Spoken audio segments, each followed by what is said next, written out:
Hi everybody, it's Katie with Burbs and Blooms, and today I'm outside doing a little bit of fall winter gardening, and I needed to do some top dressing. So today I'm going to show you how I amend my garden soil through the winter without tilling. It's actually really simple. I'm going to take you out and show you exactly how I remove all the mulch off of one of my garden beds and put a bunch of compost right on top, and then I just let it sit all winter long. And as the moisture works its way through that compost, it naturally conditions the soil. It's the easiest way to amend soil. I've got lots of nasty dry clay soil in my backyard, and this works like a charm. So every fall, one little area of my garden gets to be the lucky spot that gets all my compost from my compost bin as I'm emptying it out in the fall to start a new bin. So you might have seen my video about that. If you're curious how I empty out my compost, even if it's not finished, go ahead and check out that link right up there, and it'll show you how I do it. Okay, you guys know I'm full of composting and gardening tips, so click subscribe, hit the like button, and go ahead and share this video. That would be so helpful to me. So here behind me, you can see the garden bed that got picked for this fall, and what I have out there is a blue tarp. I'm going to go ahead and just rake all the mulch off of my garden bed. I use shredded cedar, and I'm just going to use my bedding fork, which is my very favorite garden tool. It works so magically on moving mulch, to just rake it all out onto the tarp, and then I'll just dump and spread a bunch of compost from my compost bin.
Okay, so you saw that took about, 10 minutes, 15 minutes, and it actually goes pretty fast. I use a bedding fork to scoop up the really big top layer, and then I use just a regular, garden rake to rake the lower layer, because that mulch gets compacted so efficiently that even when you think you've got all the mulch off the top, usually there's a good layer still left sitting on the soil. Okay, so now I'm just going to start dumping compost and spreading it around.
Guys, you can see I'm all done.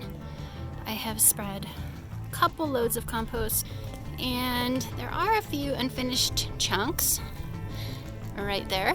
That's a tomato maybe. Oh, and there's an apple. I'm not worried at all about that. If they're still there in the spring, which I don't expect, I would just bury them as I'm planting. So you can see it's much darker. I also dumped a 5-gallon bucket of coffee grounds, and I kind of raked those in as well. Those are great for soil conditioning. And Now you know a really super easy way to amend your soil over the winter.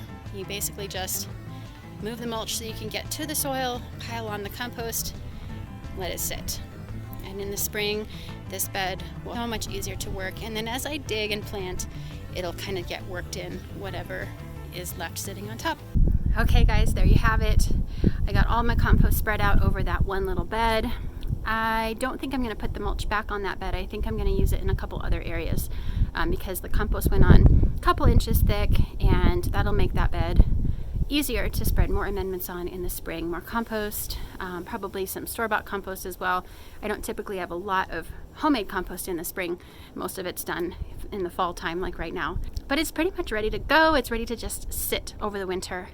And that is such an easy way to amend your soil over the winter. No till method, a little bit of raking involved, and that's about it. And then in the spring, your soil will be so much easier to work with. So thank you so much for watching, guys. If you liked this video, thumbs up, and go ahead and share it. Subscribe so you get all future videos about gardening and composting and all those fabulous things that we love to do outside. And I will see you guys in the next one.